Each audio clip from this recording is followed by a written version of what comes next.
Hi guys, তোমাদের জন্য আবার একটা নতুন গল্প নিয়ে চলে এসেছি। গল্পটা যদি তোমাদের ভালো লাগে তাহলে একটু লাইক, কমেন্ট আর শেয়ার করে দিও।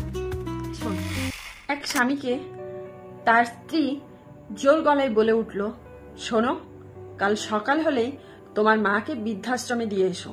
আমি আর পারছি না এত ঝামেলা সহ্য করতে। সেই বাধ্য স্বামী তার স্ত্রীর কথা মতো তার বৃদ্ধ মাকে পরের দিন সকালবেলা বৃদ্ধাশ্রমে দিয়ে বাড়ি ফিরছে।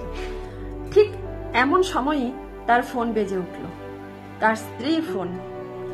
হ্যালো বলতেই ওই পার থেকে ভেসে এলো একটা কথা, শোনো, তুমি আরেকবার বৃদ্ধাশ্রমে ফিরে যাও আর তোমার মাকে বলে এসো কোনো পুজো পার্বণেই যেন সে বাড়ি না আসে, সব পুজো পার্বণগুলোই যেন সে বৃদ্ধাশ্রমে কাটে। তার স্ত্রীর কথা মতোই সে বৃদ্ধাশ্রমে ফিরে গিয়ে দেখে